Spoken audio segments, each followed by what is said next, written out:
Pero en aquellos días, después de esa tribulación, el sol se oscurecerá y la luna no dará su luz, las estrellas irán cayendo del cielo y las potencias que están en los cielos serán sacudidas.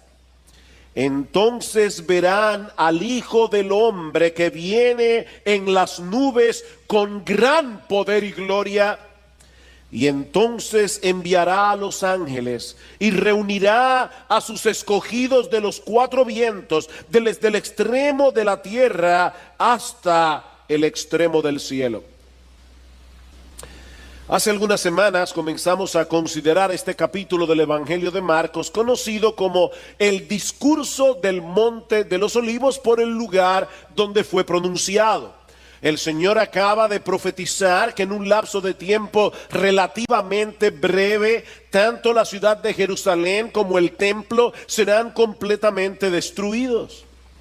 Y es probable que en la mente de los discípulos un evento tan catastrófico no podía significar otra cosa que la llegada del fin del mundo.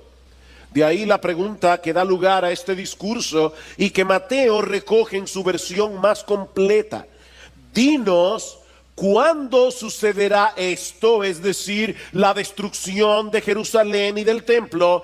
¿Y cuál será la señal de tu venida y de la consumación de este siglo? Los discípulos están mezclando aquí tres eventos en uno. Y mis hermanos, es muy importante que nosotros, tengamos esto en mente cuando estudiemos este capítulo. Ellos quieren saber cuándo será la destrucción de Jerusalén y del templo. Una pregunta de tiempo. Dinos cuándo sucederá esto, pero también quieren saber cuál será la señal que anticipe la segunda venida del Señor y el fin del mundo.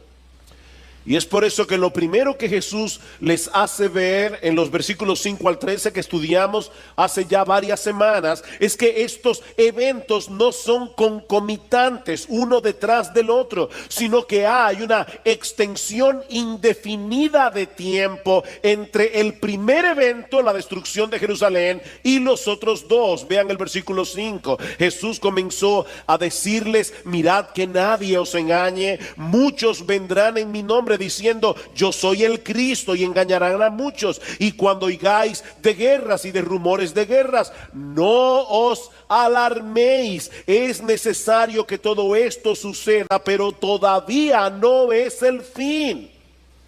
Hay un tiempo indefinido entre la primera venida de Cristo, la destrucción de Jerusalén, del templo, y la segunda venida. Y luego el Señor pasa a responder la primera parte de la pregunta sobre la destrucción de Jerusalén, mostrándoles cuál habría de ser la señal de que ese evento estaba a punto de ocurrir. Versículo 14. Mas cuando veáis la abominación de la desolación puesta donde no debe estar, el que lea, que entienda, entonces los que estén en Judea huyan a los montes. En el pasaje paralelo, en Lucas capítulo 1 versículo 20, el Señor es más claro aún. Dice: pero cuando viereis a Jerusalén rodeada de ejércitos, sabed entonces que su destrucción ha llegado. Entonces los que estén en Judea huyan a los montes. De hecho, en este mismo discurso, en el versículo 30, Cristo les dice claramente que no pasará esa generación hasta que todo esto suceda. Como vimos hace unas semanas atrás, en abril del año 70 después de Cristo, dentro de ese rango de tiempo, de esa generación, el general Tito, hijo del emperador Vespasiano, sitió la ciudad de Jerusalén, arrasándola por completo en septiembre de ese mismo año. Y tal como lo había profetizado Jesús, en el templo no quedó una piedra sobre otra que no fuera derribada. De acuerdo al historiador Flavio Josefo, más de 1 millón de personas murieron durante el asedio. Aparte de los 97,000 judíos que fueron capturados y vendidos como esclavos, fue una tribulación terrible para el pueblo de Israel. Cada día cientos de judíos trataban de escapar y cuando eran atrapados por los romanos eran crucificados. Mis hermanos, fue una masacre total. De ahí las directrices que Jesús les da a los discípulos en los versículos 14 al 23, que ya estudiamos hace unas semanas. Los que estén en Judea, huyan a los montes, no desciendan a su casa. No es tiempo para guardar sus pertenencias, salgan huyendo. Ahora, en la mañana de hoy, vamos a considerar la otra parte de la pregunta. En los versículos 24 al 27, relacionada con la segunda venida de Cristo. Y mis hermanos, perdónenme que sea insistente con esto, pero mantengan en sus mentes las 3 preguntas. ¿Cuándo sucederán estas cosas? La destrucción de Jerusalén. ¿Y cuál será la señal de tu venida y del fin del siglo? Bueno, esa es la parte de la pregunta que Jesús pasa a responder en los versículos 24 al 27. Ahora, antes de considerar estos versículos, yo quisiera recordar algo que dijimos hace unos domingos atrás, cuando comenzamos a estudiar este capítulo del Evangelio de Marcos. Debemos estar conscientes de que no todos interpretan este pasaje de la misma manera. Sobre todo a la hora de ubicar en el tiempo cuáles de estos eventos están en el pasado, cuáles están en el presente y cuáles están en el futuro. Así que es muy probable que no todos estén de acuerdo con nuestra interpretación de este pasaje en cada uno de sus detalles. No obstante, mis hermanos, yo les ruego que consideren conmigo el peso de la evidencia bíblica, porque les adelanto que algunas de las cosas que vamos a decir en el día de hoy no encajan con algunas creencias que se hicieron muy populares a finales del siglo XIX, durante el siglo XX, y que aún en el día de hoy lamentablemente son consideradas en muchas iglesias como una marca de ortodoxia doctrinal. Escuchen lo que estoy diciendo. No estoy diciendo que es lamentable que esas iglesias crean lo que creen. Lo que estoy diciendo es que es lamentable que algunas iglesias tengan estas creencias como una marca de ortodoxia doctrinal. Es decir, que si no todos creemos exactamente como ellos creen, seremos considerados como herejes. El Señor sabe que no es mi intención generar controversias innecesarias, pero es mi deber como pastor de esta iglesia exponer lo más fielmente posible lo que yo creo que es la enseñanza de este pasaje.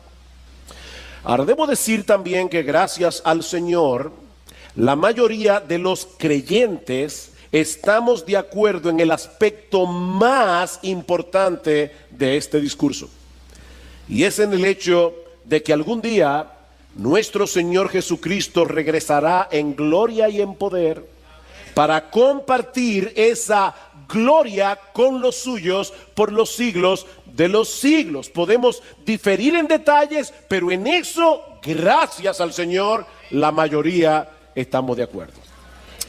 Habiendo hecho esta aclaración, veamos en primer lugar el tiempo indefinido de la segunda venida de Cristo.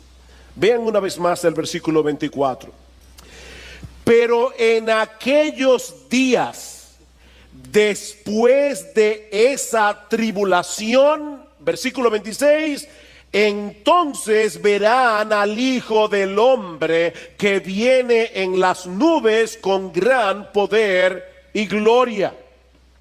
Como hemos dicho ya, en cuanto a la destrucción de Jerusalén, ellos preguntaron cuándo sucederá esto. En cuanto a la destrucción de Jerusalén, el Señor les da algunas pistas muy claras en el sermón del Monte de los Olivos. Pero mis hermanos, en cuanto a la segunda venida de Cristo, el asunto es muy diferente. Vean el versículo 32. Pero de aquel día, y es obvio que está hablando de la segunda venida por el pasaje paralelo en el Evangelio de Mateo. Dice, pero de aquel día o de aquella hora nadie sabe, ni siquiera los ángeles en el cielo, ni el Hijo, sino solo el Padre. Mis hermanos, Cristo en los días de su carne, en el ministerio terrenal, cuando todavía no había sido glorificado como el Hijo del Hombre, como aquel que compartió con nosotros una naturaleza humana como la nuestra, ni él mismo en su naturaleza humana sabía cuándo será el día de su venida. Y eso no atenta contra la deidad del Señor. Cristo era hombre y era Dios. Su humanidad no disminuyó su divinidad, pero su divinidad no hizo que su humanidad sea como una especie de Superman. Mis hermanos, Cristo era hombre como tú y como yo, y como hombre él no lo sabía todo.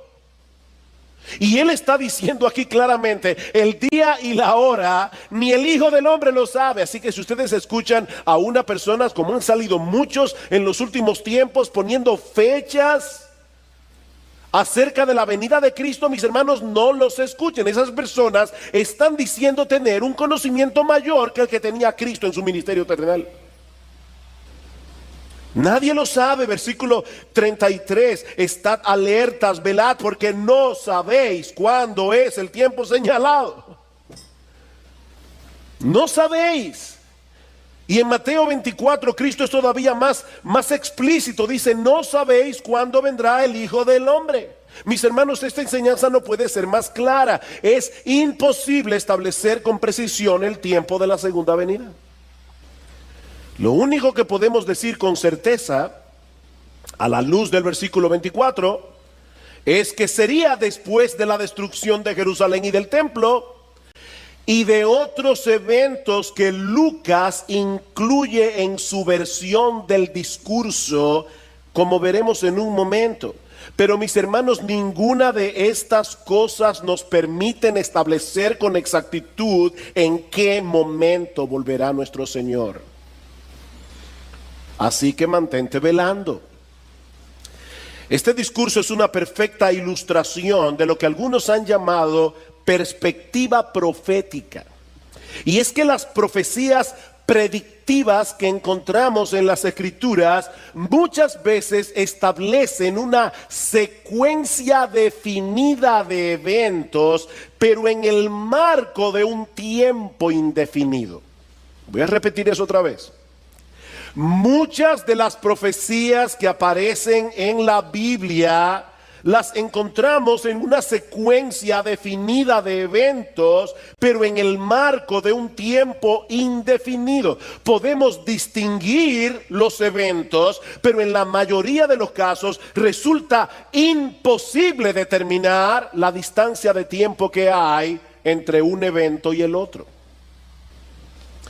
La ilustración que siempre se usa para explicar este principio de interpretación bíblica, que es como si contempláramos a lo lejos los picos de dos montañas.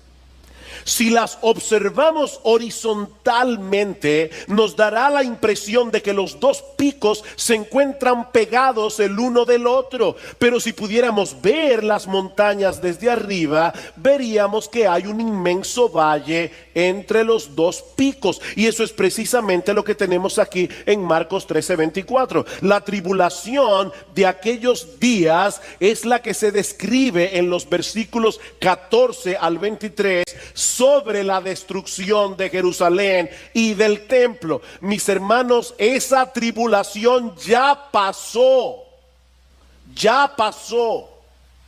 Ahora bien, Lucas nos deja ver en su versión del discurso que esa tribulación que iba a experimentar la nación de Israel se habría de extender mucho más allá del año 70 después de Cristo. Y para mí y para muchos otros, aquí está la clave una de las claves para entender este discurso. Hablando del pueblo de Israel, el Señor nos dice en Lucas capítulo 21, versículo 23, escuchen con atención, dice que habrá una gran calamidad sobre la tierra e ira para este pueblo, refiriéndose a los judíos. Ahora, ¿cómo sabemos que eso no está hablando de la segunda venida de Cristo, sino de la destrucción de Jerusalén? Por lo que sigue diciendo Lucas, o el Señor en Lucas, dice, y caerán a filo de espada y serán llevados cautivos a todas las naciones. Eso ya pasó. Y Jerusalén será hollada por los gentiles hasta que los tiempos de los gentiles se cumplan. Entonces, dice Lucas, habrá señales en el sol, en la luna y en las estrellas, porque las potencias de los cielos serán sacudidas, y entonces verán al Hijo del Hombre que viene en una nube con poder y gran gloria. ¿Cuándo sucederá esto? Dice en Lucas, cuando los tiempos de los gentiles se cumplan. ¿Ven la secuencia, mis hermanos? Yo estoy tratando de ser lento en el día de hoy, porque yo sé que estoy pisando sobre muchos prejuicios que algunos de ustedes tienen. Lo que estoy diciendo es que la secuencia de eventos es la siguiente. Jerusalén y el templo son destruidos, Marcos capítulo 13, versículos 14 al 23. Los judíos caen a filo de espadas y son enviados a todas las naciones. Y Jerusalén es hollada por los gentiles hasta que los tiempos de los gentiles se cumplan. Eso es lo que ha estado pasando en toda la era evangélica. Y entonces, cuando ese tiempo de los gentiles se cumpla, vendrá el Hijo del Hombre. Ahora la pregunta es, ¿y a qué se refiere Cristo aquí cuando habla del tiempo de los gentiles? ¿Y cuándo se cumplirán esos tiempos? Bueno, yo creo que el Señor está hablando aquí de este tiempo en el que Dios ha abierto la puerta del evangelio a los gentiles para formar su iglesia con gente de todo pueblo, lengua, tribu y nación. Ese es el tiempo de los gentiles. Ahora se están convirtiendo gente de todas las razas, se están convirtiendo gente de todas las naciones. Dios está conformando a su iglesia. Cuando se complete el número de los elegidos de todas las naciones, entonces Cristo vendrá, no antes. Cuando se cumpla el tiempo de los gentiles. Acompáñenme por un momento a Mateo capítulo 21. Y en el día de hoy, a diferencia de muchas de mis prédicas, generalmente yo cito los pasajes para no quitarle el ritmo al mensaje, pero yo necesito que ustedes vean los pasajes que estamos citando. En Mateo capítulo 21, Cristo da una parábola, la parábola de los labradores malvados. Y hay dos cosas que debo decir acerca de esta parábola que ya estudiamos hace unas semanas en el Evangelio de Marcos. La primera es que esta parábola fue dirigida a los fariseos. La segunda es que esta parábola fue dicha el martes en la mañana, muy probablemente el mismo día en que Jesús pronunció luego el discurso del Monte de los Olivos. Nosotros tenemos semanas estudiando la Biblia secuencialmente y puede darnos la impresión de que hace mucho que el Señor habló de eso. No hace mucho que nosotros estudiamos eso aquí. Pero en la secuencia bíblica, la parábola de los labradores malvados muy probablemente fue dicha el mismo día del discurso del Monte de los Olivos. Y ahora escuchen la parábola. Mateo capítulo 21, versículo 33. Escuchad otra parábola. Había una vez un hacendado que plantó una viña y la cercó con un muro y cavó en ella un lagar y edificó una torre. Está citando Isaías capítulo 5, donde vemos claramente que esa viña es la nación de Israel. Dice, y la arrendó a unos labradores y se fue de viaje. Ahí están los líderes religiosos de la nación. De hecho, Marcos dice que ellos entendieron que era contra ellos que Jesús había dicho la parábola. Y cuando se acercó el tiempo de la cosecha, envió sus siervos a los labradores, los profetas, para recibir sus frutos. Pero los labradores, tomando a los siervos, a unos lo golpearon, a otros lo mataron y a otros lo apedrearon. Volvió a mandar a otro grupo de siervos, mayor que el primero, y le hicieron lo mismo. Finalmente les envió a su hijo, diciendo: respetarán a mi hijo. Pero cuando los labradores vieron al hijo, dijeron entre sí: este es el heredero. Venid, matémoslo y apoderémonos de su heredad. Y echándole mano, lo arrojaron fuera de la viña y lo mataron. Jesús murió fuera de Jerusalén. Cuando venga pues el dueño de la viña, ¿qué hará a estos labradores? Y ellos dijeron: llevará a esos miserables a un fin lamentable y arrendará la viña a otros labradores que le paguen los frutos a su tiempo. Jesús les dijo: ¿es que nunca leísteis en las escrituras la piedra que desecharon los constructores, esa en piedra angular se ha convertido? Esto fue hecho de parte del Señor y es maravilloso a nuestros ojos. Por eso os digo que el reino de Dios os será quitado y será dado a una nación que produzca sus frutos. He ahí, mis hermanos, el tiempo de los gentiles. Cuando Israel rechazó a su Mesías, ellos fueron rechazados como el pueblo escogido de Dios, y la heredad fue traspasada a la iglesia, compuesta por todos aquellos que creen en Cristo, independientemente de su nacionalidad. Ahora, eso no quiere decir que Dios haya rechazado por completo al pueblo de Israel, como demuestra Pablo en Romanos capítulo 11.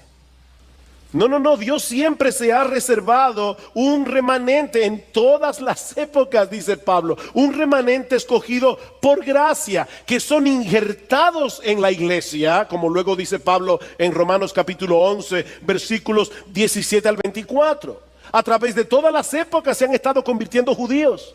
Pero mis hermanos, ellos no pertenecen a una categoría especial. Ellos no pertenecen a una élite dentro del pueblo de Dios, sino que vienen a formar parte de ese pueblo de Dios, del nuevo pacto compuesto por judíos y gentiles.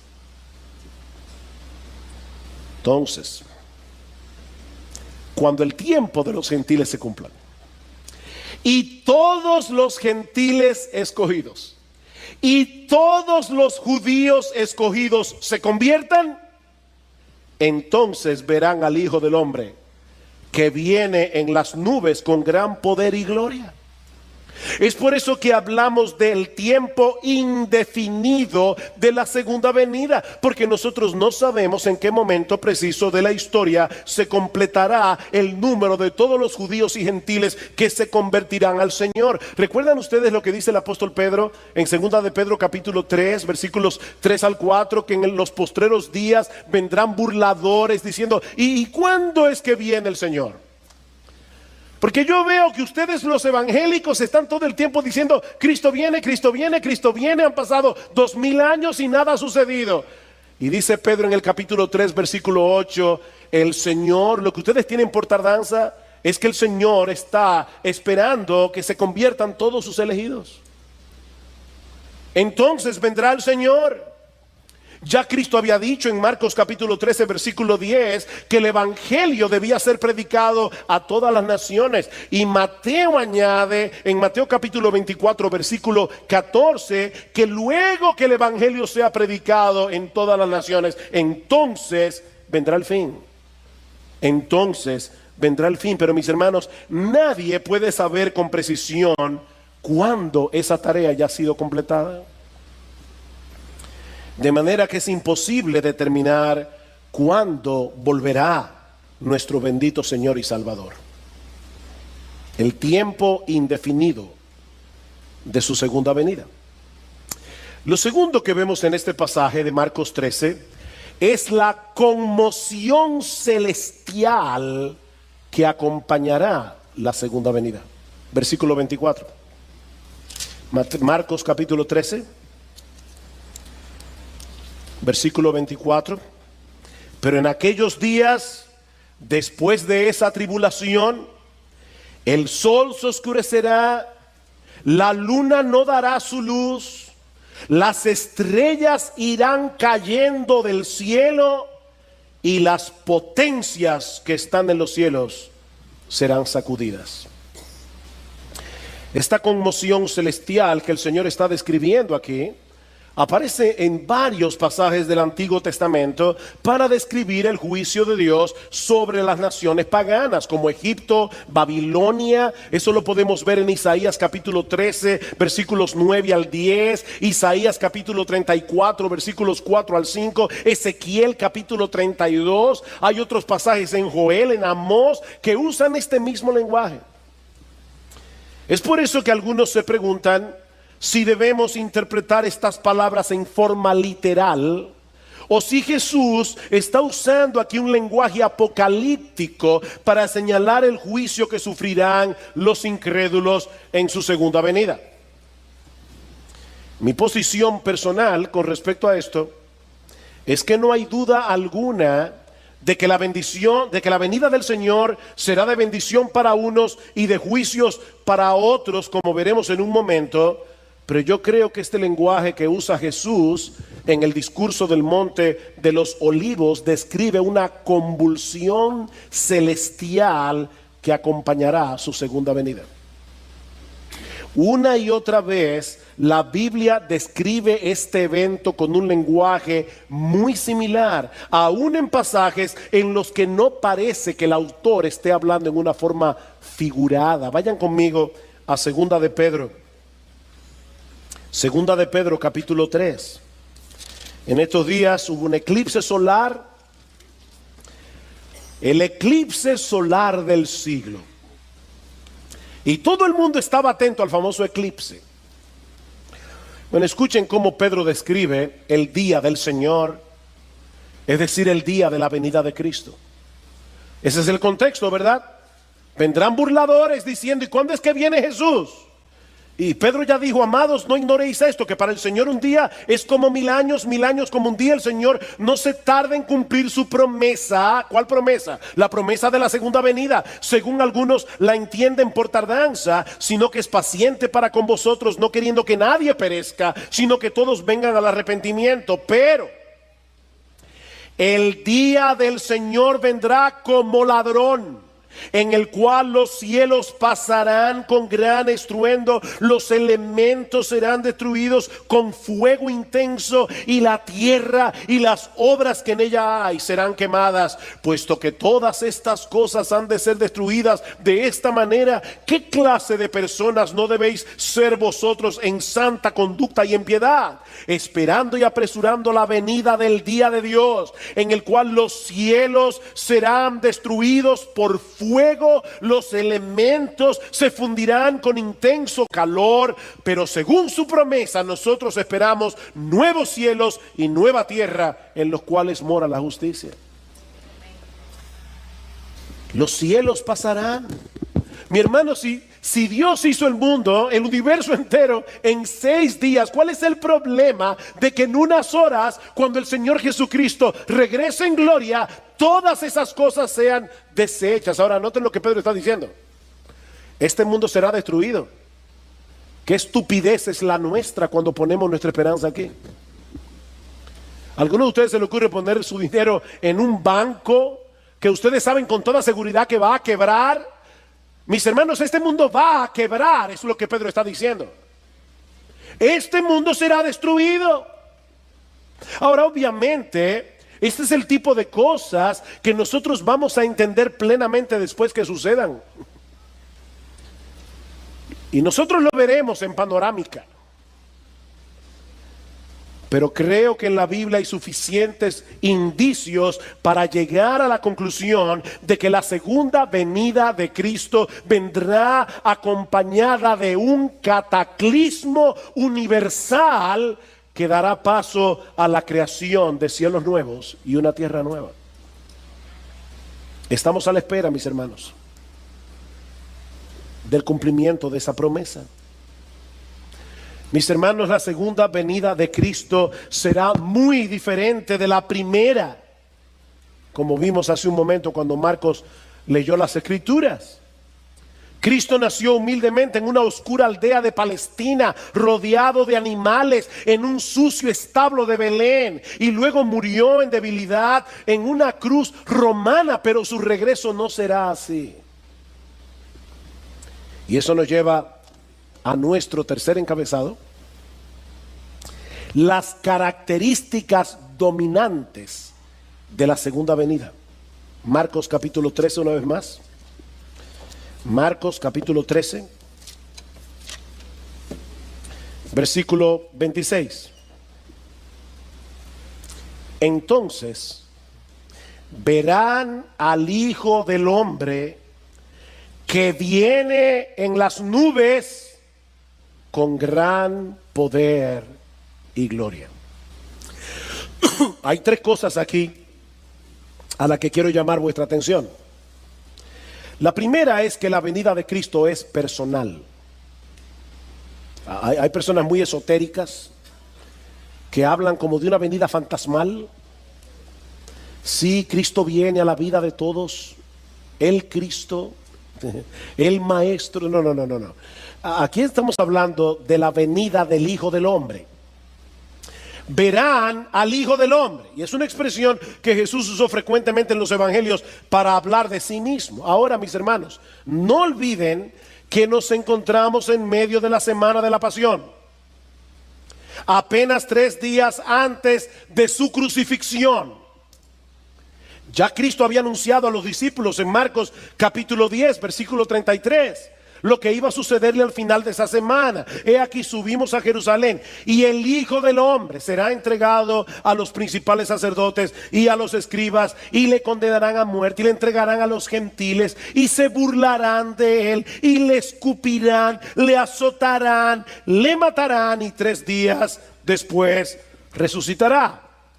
El Señor sabía que todo esto iba a suceder, pero ahora está profetizando que ese mismo Hijo del Hombre, que sería llevado a la cruz en debilidad, del cual harían burla los hombres, no solo se levantará de los muertos, sino que algún día regresará a la tierra sobre las nubes del cielo con poder y gran gloria. Mis hermanos, el mismo Jesús que murió, el mismo Jesús que resucitó, el mismo Jesús que ascendió a los cielos, el mismo Jesús que está sentado a la diestra del Padre, ese mismo Jesús regresará. En Hechos capítulo 1 dice que después que el Señor resucita, se queda con los discípulos 40 días hablándoles del reino de Dios. Y dice en el versículo 9 de Hechos 1 que después de haber dicho estas cosas, fue elevado mientras ellos miraban, y una nube le recibió y le ocultó de sus ojos. Y estando mirando fijamente al cielo mientras él ascendía, aconteció que se presentaron junto a ellos 2 varones en vestiduras blancas, que le dijeron: varones Galileos, ¿por qué estáis mirando al cielo? Este mismo Jesús, el mismo que anduvo con ellos por 3 años y medio, el mismo que calmó el mar en tempestad, el mismo que sanó a la hija de Jairo, el mismo que compartió con ellos la Pascua en el aposento alto y que luego fue a la cruz para salvarnos, dice: ese mismo Jesús que ha sido tomado de vosotros al cielo, vendrá de la misma manera, tal como le habéis visto ir al cielo. De manera que lo primero que vemos aquí es que la venida de Cristo es personal, pero vemos también, en segundo lugar, que será un evento visible y pavoroso para todos los que no creyeron en él. Mis hermanos, la venida de Cristo será gloriosa para nosotros, pero la segunda venida de Cristo será un evento pavoroso para todos los que no creyeron en él. Mateo dice en Mateo 24: todas las tribus de la tierra harán duelo. ¿Ustedes se imaginan las personas burlándose de Cristo? las personas mofándose del evangelio, y de repente se escucha este estruendo en los cielos, y en un segundo el universo entero se entera de que Jesús es el Señor. Dice, harán lamentación, dice en Juan capítulo, en Apocalipsis capítulo 1 versículo 7, que todo ojo le verá. La venida de Cristo no es secreta, mis hermanos. Todo ojo le verá, aun los que le traspasaron, y todas las tribus de la tierra harán lamentación por él. Cristo fue burlado, golpeado cruelmente, escupido, condenado a morir en una cruz romana en su primera venida, pero mis hermanos, en su regreso en gloria, nadie se burlará.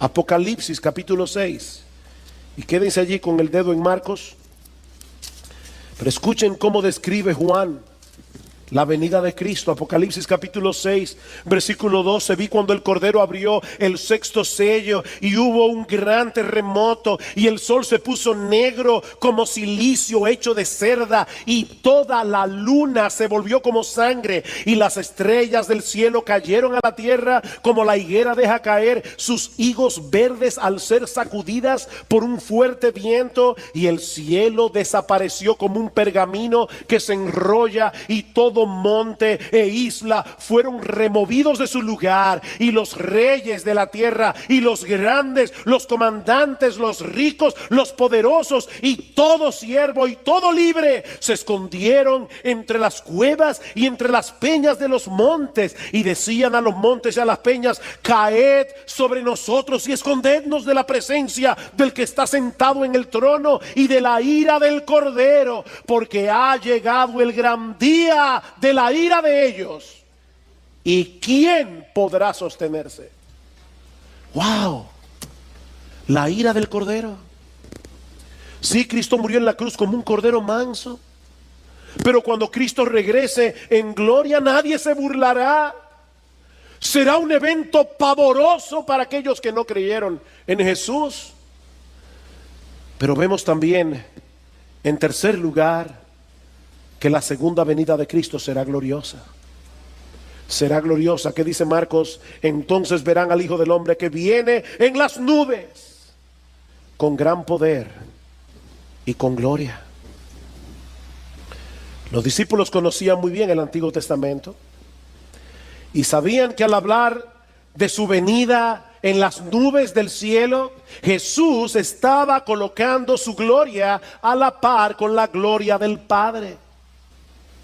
Dice en Éxodo capítulo 19:9 que el Señor le dijo a Moisés en el monte Sinaí: he aquí, vendré a ti en una densa nube. En el Salmo 97 versículo 2 dice que las nubes lo rodean. Estas nubes, mis hermanos, no son naturales. Estas nubes son un despliegue de la gloria de Dios. Hay una presencia especial del Espíritu de Dios en medio de la iglesia. Estamos alabando al Señor y uno casi puede palpar que Cristo realmente está presente en medio de su pueblo. Él le ha prometido estar presente en medio de su pueblo, y uno puede alabar al Señor, pero uno lo está contemplando con los ojos de la fe. ¿Ustedes se imaginan, mis hermanos, lo que será aquel día?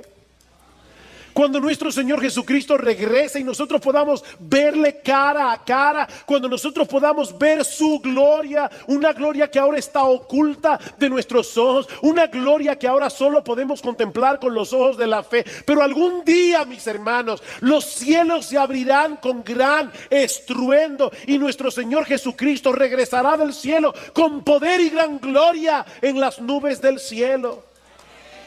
Y nosotros le veremos. Y nosotros le veremos. ¿Cómo no debería eso llenar nuestras mentes y corazones? Y en ese momento, su iglesia será reunida a su Señor para regresar junto a Él y quedar junto a Él por los siglos de los siglos. Y eso nos lleva a nuestro último y más controversial encabezado: la reunión del pueblo de Dios en su segunda venida. Versículo 27. Y entonces enviará a los ángeles y reunirá a sus escogidos de los cuatro vientos, desde el extremo de la tierra hasta el extremo del cielo. A través de toda la historia de la iglesia, yo quiero recalcar eso, a través de toda la historia de la iglesia hasta el siglo XIX, los creyentes habían creído prácticamente en unanimidad que el Señor Jesucristo habría de regresar una sola vez a la tierra, y que en ese momento la iglesia sería arrebatada para encontrarse con su Señor. Repito, esa había sido la creencia de la iglesia a través de toda su historia. Pero en el siglo XIX surgió una creencia nueva que luego vendría a ser muy popular debido a la proliferación de una Biblia anotada por un abogado y pastor llamado Ciro Ingerson Scofield, publicada en el año 1909, y que sostenía la postura de una venida de Cristo en dos partes: una secreta antes del inicio de una tribulación que, según esta creencia, duraría 7 años, y una pública inmediatamente después de esa tribulación. En esa primera parte de la segunda venida, la parte secreta, la iglesia sería arrebatada para no pasar por la gran tribulación, mientras que en la segunda etapa de la segunda venida habría de ocurrir todo lo que hemos estudiado hoy en el discurso del Monte de los Olivos. Según esta posición teológica, conocida como rapto pretribulacional, los elegidos de los que se habla en el versículo 27 son los judíos que supuestamente se van a convertir durante ese periodo de tribulación. Esta creencia ha venido a ser tan popular que incluso ya se han filmado varias películas con este tema. Hollywood siempre trata de sacarle partido a las cosas sensacionalistas. Una de esas películas se filmó en el año 2015, titulada Dejados Atrás, protagonizada nada más y nada menos que por Nicolas Cage, un actor de Hollywood sumamente conocido. Ahora, de nuevo quiero volver a decir lo que decía al principio. Mis hermanos, yo no quiero generar controversias innecesarias con este mensaje, y mucho menos ser ofensivo con todos aquellos que creen en una segunda venida en dos etapas y en un rapto pre-tribulacional. De hecho, nosotros mismos venimos de esa tradición. Eso creía nuestra iglesia hace muchos años atrás, porque eso fue lo que aprendimos en la iglesia donde conocimos al Señor hace 40 años. Sin embargo, creemos que la evidencia del Nuevo Testamento apunta hacia la segunda venida como un solo evento en el que la iglesia, formada por judíos y gentiles que han creído en Cristo, saldrán al encuentro de su Señor, mientras que los incrédulos recibirán juicio y condenación. Yo les decía al principio, por favor, sopesen los argumentos bíblicos sin prejuicios. Una doctrina no es falsa por ser novedosa, de la misma manera que una doctrina no es verdadera por ser antigua. Una doctrina es verdadera por ser bíblica. Ahora, cuando hay una doctrina que sale nueva, y esta doctrina del rapto pretribulacional es relativamente nueva, nosotros tenemos que preguntarnos, ¿realmente durante 19 siglos nadie en la iglesia vio esto? Hermanos, ¿qué nos enseña la Biblia? Bueno, yo quiero, por favor, que vayan conmigo en sus Biblias a varios textos bíblicos. Quiero ser tranquilo, lento. Quiero que lo veamos. Yo sé que este estudio ha sido muy, ¿cómo puedo decirlo? Muy académico. Pero es que hace mucho que no hablamos de este tema. Y yo necesito que ustedes lo vean. Mateo capítulo 13. Mateo capítulo 13. Recuerden lo que estoy tratando de demostrar. Estoy tratando de demostrar que Cristo viene una sola vez, por segunda vez. Y que es en esa segunda venida que la iglesia será arrebatada y los impíos serán destruidos. En Mateo, capítulo 13, el Señor está explicando a los discípulos la parábola de la cizaña y el trigo.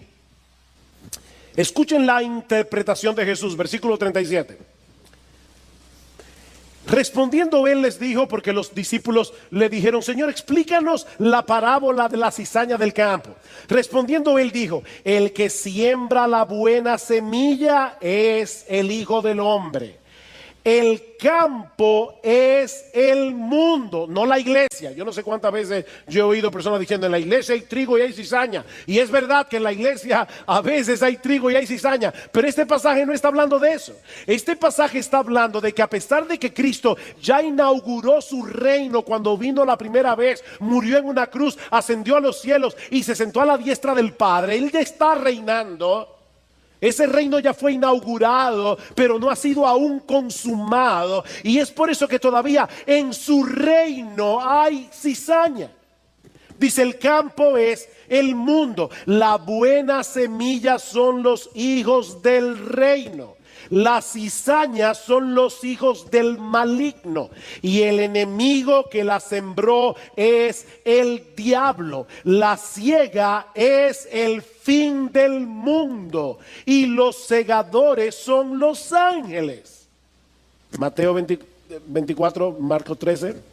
Por tanto, así como la cizaña se recoge y se quema en el fuego, de la misma manera será en el fin del mundo. El Hijo del Hombre enviará a sus ángeles y recogerán de su reino a todos los que son piedra de tropiezo, a los que hacen iniquidad, y los echarán en el horno de fuego. Allí será el llanto y el crujir de dientes. Entonces los justos resplandecerán como el sol en el reino de su Padre. Mis hermanos, ¿cuándo sucederá eso? En el fin del mundo, cuando nuestro Señor Jesucristo regrese en gloria. Los malos serán recogidos de su reino y los justos también serán recogidos por los ángeles del cielo para reinar con Cristo por los siglos de los siglos. Primera Tesalonicenses capítulo 4. Primera Tesalonicenses capítulo 4.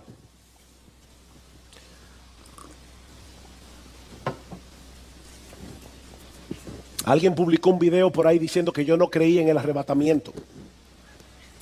Y hasta hereje me llamaron. Bueno, aprovecho para decir: yo creo en el arrebatamiento de la iglesia. Lo que yo no creo es en un arrebatamiento pretribulacional, pero yo creo en el arrebatamiento de la iglesia porque la Biblia lo dice. Ahora, ¿cuándo sucederá este arrebatamiento? Vean una vez más conmigo. Primera Tesalonicenses 4:13. Pero no queremos, hermanos, que ignoréis acerca de los que duermen, para que no os entristezcáis como lo hacen los demás que no tienen esperanza. Porque si creemos que Jesús murió y resucitó, así también Dios traerá con él a los que durmieron en Jesús. Por lo cual os decimos esto por la palabra del Señor, que nosotros, los que estemos vivos y que permanezcamos hasta la venida del Señor, no precederemos a los que durmieron. Pues el Señor mismo descenderá del cielo con voz de mando, con voz de arcángel y con la trompeta de Dios, y los muertos en Cristo se levantarán primero. Entonces nosotros, los que estemos vivos y que permanezcamos, seremos arrebatados juntamente con ellos en las nubes al encuentro del Señor en el aire, y así estaremos con el Señor siempre, no en el aire, sino con el Señor. Por tanto, confortaos unos a otros con estas palabras. Sí, yo sé que ya se acabó el capítulo 4, pero recuerden que la Biblia no se escribió en capítulos, así que sigamos leyendo. Ahora bien, hermanos, con respecto a los tiempos y a las épocas de cuando eso va a ocurrir, no tenéis necesidad de que os escriba nada, pues vosotros mismos sabéis perfectamente que el día del Señor vendrá como un ladrón en la noche. ¿Recuerdan el día del Señor del que habló Pedro? El día del Señor vendrá como un ladrón en la noche, que cuando estén diciendo paz y seguridad, entonces la destrucción vendrá sobre ellos repentinamente como dolores de parto a una mujer que está encinta, y no escaparán. Mis hermanos, cuando yo leo este texto en su contexto, yo no veo una venida pretribulacional 7 años en secreto y luego una venida pública 7 años más tarde en la que los malos serán destruidos. Pablo está hablando aquí de un día del Señor en el que Cristo viene, los muertos resucitan, los creyentes son arrebatados y los impíos son destruidos. Segunda Tesalónica, capítulo 1. Para mí es importante, hermano, que ustedes lo vean. Así que yo me voy a tomar mi tiempo. Segunda Tesalonicenses capítulo 1 versículo 6.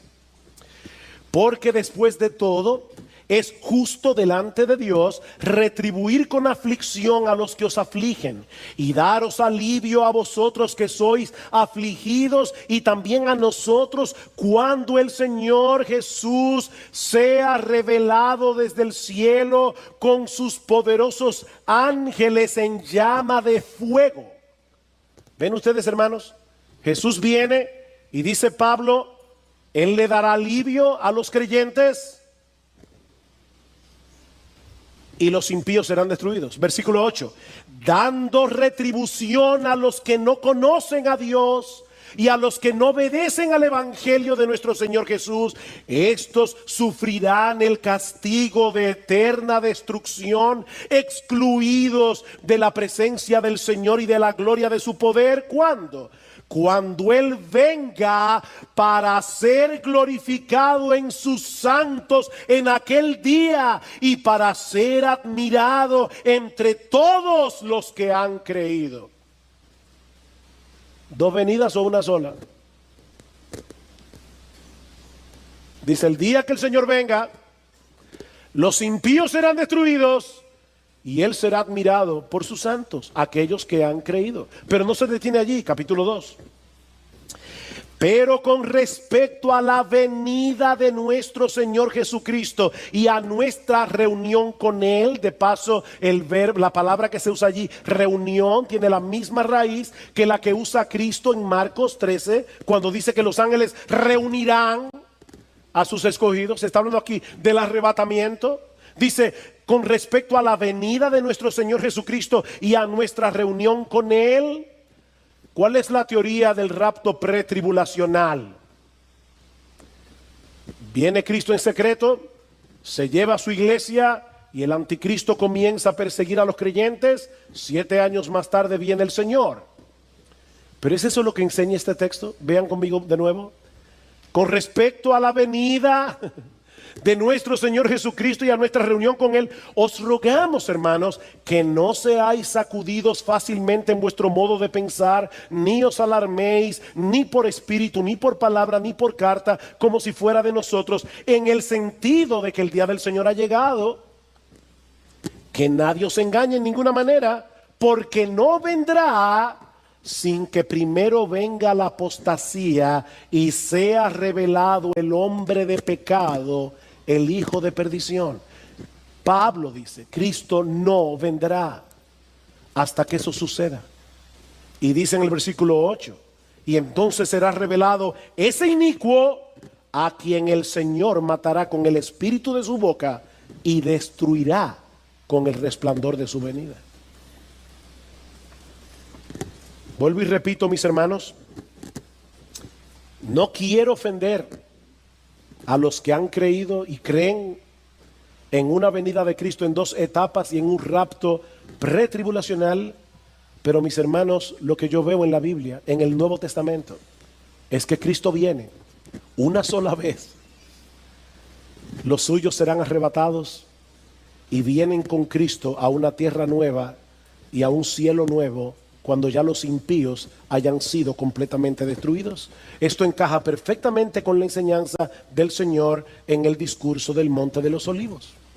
Cuando nuestro Señor y Salvador regrese en gloria, Él enviará a sus ángeles para que recoja su trigo en el granero y la paja sea quemada en un fuego que nunca se apagará.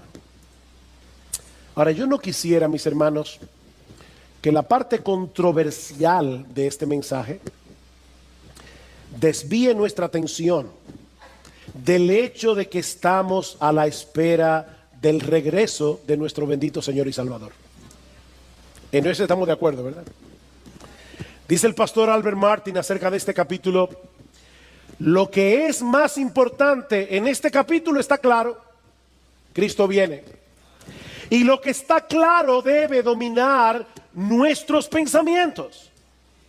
Mis hermanos, Cristo viene. Por más que el mundo se burle de esa expresión, como dice Pedro en su segunda carta, el día llegará cuando los cielos se estremecerán y todos verán al Hijo del Hombre viniendo en las nubes con poder y gran gloria. Y así como se cumplieron al pie de la letra cientos de profecías que anunciaban la primera venida de Cristo, mis hermanos, así podemos tener completa certeza de que Él regresará por segunda vez para ser admirado entre todos los que han creído, como dice Pablo.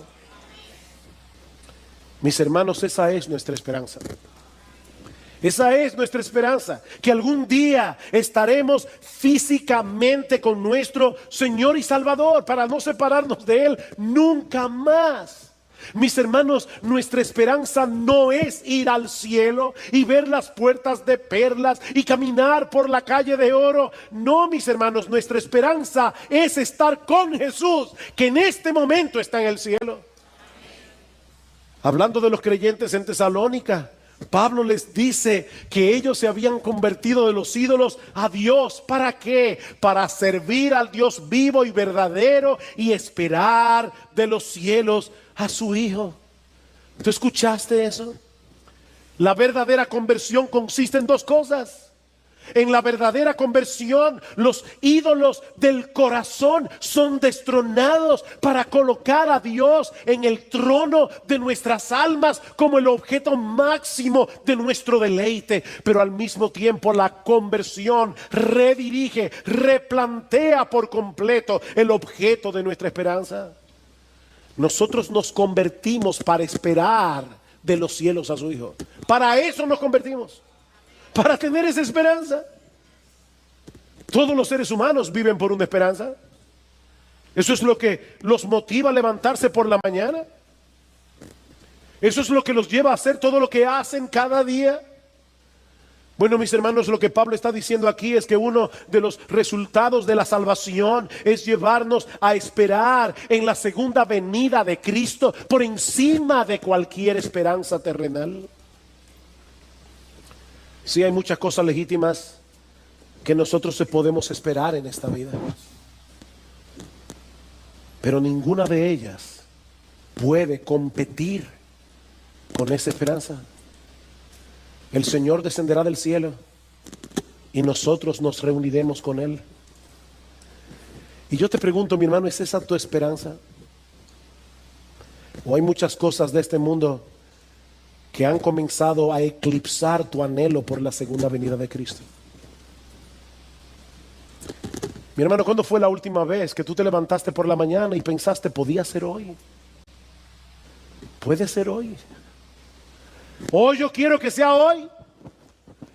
Oh, si ven, Señor Jesús, como dice Juan en el Apocalipsis. Porque mi hermano, si no es así, tu vida espiritual está en peligro. Si tú no estás viviendo a la luz de la esperanza de la segunda venida, mi hermano, tu vida espiritual está en peligro. Pablo dice en Tito capítulo 2, me encanta este pasaje, que la gracia de Dios se ha manifestado para salvación a todos los hombres, enseñándonos que renunciando a la impiedad y a los deseos mundanos, vivamos en este siglo sobria, justa y piadosamente. Dice John Piper, hay personas que dicen, es que los cristianos que viven esperando la segunda venida se olvidan de las cosas aquí abajo. No. Esperar la segunda venida nos motiva a estar activos en la iglesia, nos motiva a predicar el evangelio, nos motiva a buscar la gloria de Dios en todo lo que hacemos, aún en nuestras vocaciones terrenales. No, dice Piper, el problema no es que nosotros estemos pensando demasiado en el cielo, es que estamos pensando demasiado en el mundo. Dice que la gracia de Dios nos enseña a renunciar a la impiedad y a los deseos mundanos y vivamos en este siglo sobria, justa y piadosamente, aguardando la esperanza bienaventurada y la manifestación gloriosa de nuestro gran Dios y Salvador Jesucristo. ¿Saben por qué muchas veces los que profesan ser cristianos se ven tan mundanos? Bueno, en muchos casos es porque no son cristianos, pero en otros casos es porque han perdido de vista la segunda venida del Señor, la segunda venida de Cristo. ¿Cómo debería vivir un cristiano que se levanta todos los días de su vida diciendo: Señor, estas próximas 24 horas las voy a vivir como si fuera a encontrarme contigo al final del día? ¿Cómo viviría un cristiano? Mis hermanos, ¿por qué el mundo nos atrae tanto? Porque hemos perdido de vista esa esperanza, la esperanza de estar con nuestro Señor. Eso es lo que motiva al creyente a vivir en santidad. Eso es lo que motiva al creyente a hacer buenas obras. El hecho de aguardar esa esperanza bienaventurada. Algún día estaremos con nuestro Señor y echaremos nuestras coronas a sus pies en eterna gratitud por habernos comprado con su sangre y por habernos atraído hacia Él con cuerdas de amor.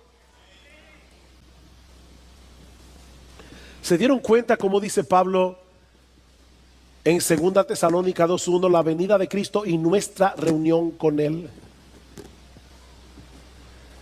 No es una película fantástica la que estamos, yo quisiera ver cómo los cielos se enrollan como un pergamino. Olvídate de eso. Esas son las cosas que acompañarán la segunda venida, pero eso no es importante. Lo importante es que Cristo viene y nosotros estaremos con Él. Nuestra reunión con Él, dice Pablo, y así estaremos siempre con el Señor. Y añade: alentaos unos a otros con estas palabras. ¿Cuándo fue la última vez, mi hermano, que tú te acercaste a un creyente en aflicción y le dijiste: mi hermano, estoy sufriendo contigo? Yo sé lo que tú estás pasando, pero no te olvides, hay una luz al final del túnel porque Cristo viene. ¿Cuándo fue la última vez que tú alentaste a alguien con esas palabras? Porque Pablo dice: alentaos unos a otros con estas palabras. Hermanos, Cristo viene. Y yo te pregunto una vez más, mi amigo, ¿es esa tu esperanza? Miembro de Iglesia Bíblica del Señor Jesucristo, ¿estás aguardando con expectativa el retorno de tu Señor? ¿Estás velando? ¿Estás orando? ¿Estás ocupado en buenas obras? ¿O estás tan entretenido con las trivialidades de esta vida presente que hace rato que dejaste de esperarlo? Mi amigo, ¿qué pasará contigo en aquel día? ¿Serás recogido por los ángeles para estar con tu bendito Señor y Salvador? ¿O serás recogido con la cizaña para ser quemado en el fuego? Porque no hay otra opción. No hay otra opción. Cristo vendrá para juicio o para salvación. No hay otra opción. ¿O quiere el Señor usar estas palabras para despertar a algunos que creen, pero que tal vez están adormilados y necesitan volver a poner en perspectiva cuál es el verdadero objeto de nuestra esperanza? O tal vez para animar a algunos que todavía están allí fielmente corriendo la carrera, pero están cansados. Anímate, hermano, Cristo viene. Oh, pero que también Dios use este mensaje para destruir por completo la esperanza falsa de aquellos que están sin Cristo. De modo que en esta misma hora ellos puedan poner toda su confianza únicamente en Él por medio de la fe.